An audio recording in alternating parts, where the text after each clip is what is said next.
Hello, let me wonder with you what it means to be human in the 21st century. Welcome to the Curious Tube. In this video, I will walk you through the mind-boggling race towards humanity 2.0. Buckle up, curious tubers.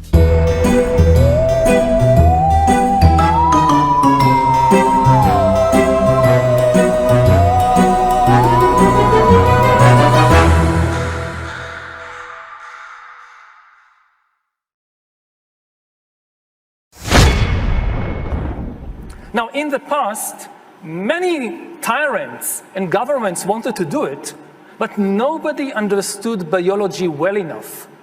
And nobody had enough computing power and data to hack millions of people. Neither the Gestapo nor the KGB could do it. But soon, at least some corporations and governments will be able to systematically hack all the people. We humans should get used to the idea that we are no longer mysterious souls. We are now hackable animals. Data might enable human elites to do something even more radical than just build digital dictatorships. By hacking organisms, elites may gain the power to re-engineer the future of life itself.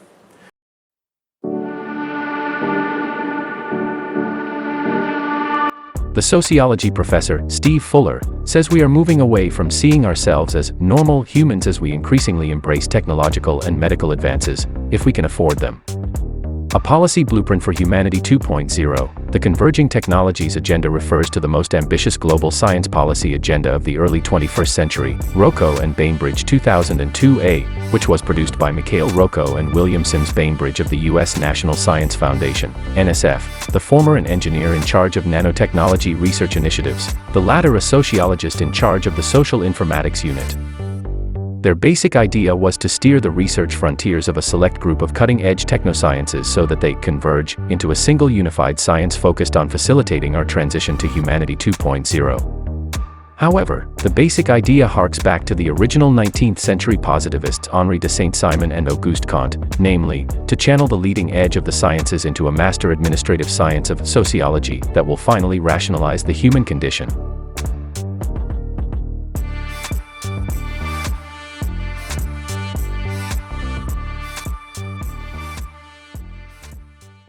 But one of the things that I think we see very much happening today is that the salience of the human, that is to say the distinctiveness of the human as a source of value in the world, is beginning to change and perhaps to a certain extent disappear.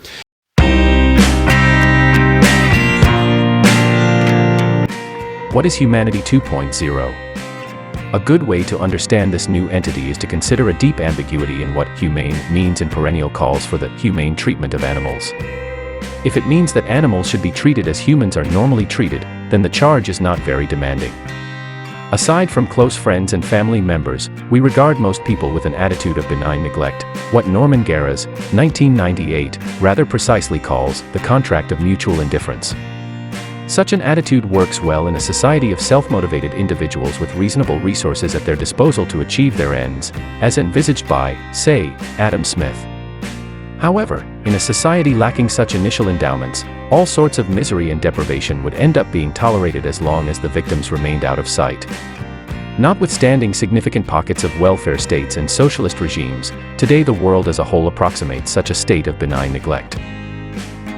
If one takes this sociological fact seriously, then one may easily conclude that those who call for the humane treatment of animals are engaged in special pleading, in effect advocating better treatment for animals than humans, say, in terms of the scrupulousness with which suffering would be monitored and addressed.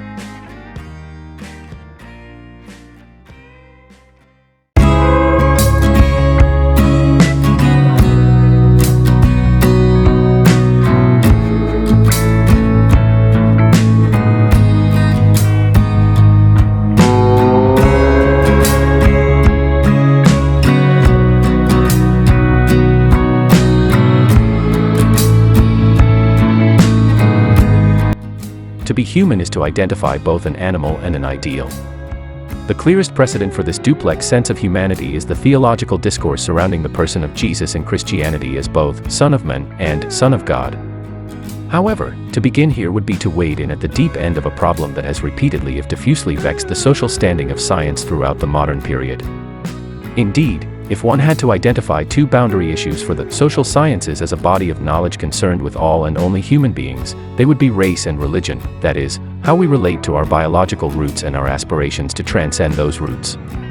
Clearly, whatever we are as a matter of fact, many if not most of us are not satisfied with that as the final word.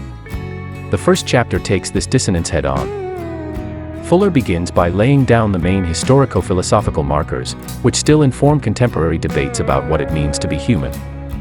Sections 2 to 5 deal with how these debates have defined the directions that sociology and social policy have taken in the 20th century.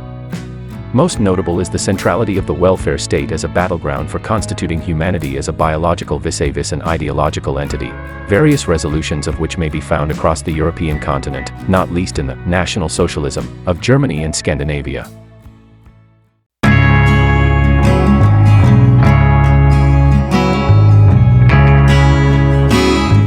Chapter 1 canvassed several struggles related to the material and ideological constitution of humanity, but throughout I have been assuming that the social sciences are, so to speak, the party of humanity in the academy. While historically this has been the case, is it so anymore, and if so, is it likely to be in the future? Chapter 2 addresses this question by considering the stakes, especially as the clarity of the social sciences as a distinct body of knowledge is increasingly in question. Nearly half a century ago, Michel Foucault identified the contingencies that originally enabled and nowadays disable the human as a stable object of study and governance. Seen through the long lens of intellectual history, humanity has been the site of a bipolar disorder that has divided cognitive and emotional attachments between God and animal at least since the medieval foundation of the university. Indeed, the differences between the university's founding Christian orders, the Franciscans and the Dominicans, have redounded through the centuries, resulting in what I call alternative mendicant modernities. On the one hand our reabsorption into nature and on the other our transcendence of nature. The remainder of this book is devoted mainly to the latter prospect, an initial survey of which I provide in an inventory of transhumanisms, blueprints for Humanity 2.0.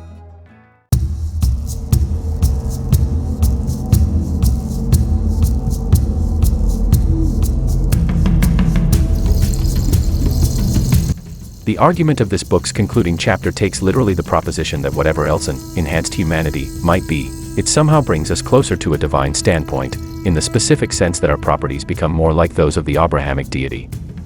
Here I continue to draw implications from John Donne's Scotus doctrine of univocal predication, first introduced in Chapter 2.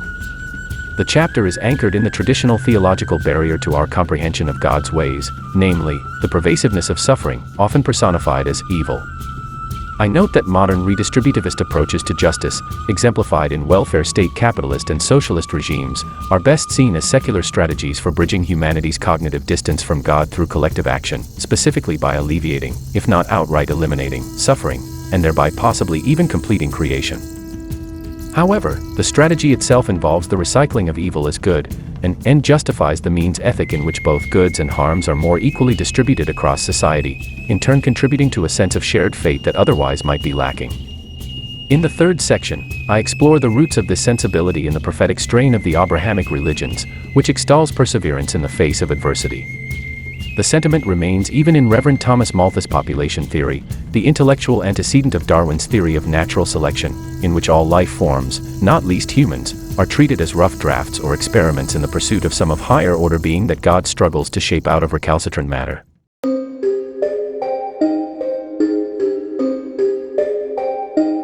Industrial revolution is, it doesn't change what you are doing, it changes you. If you take a genetic editing,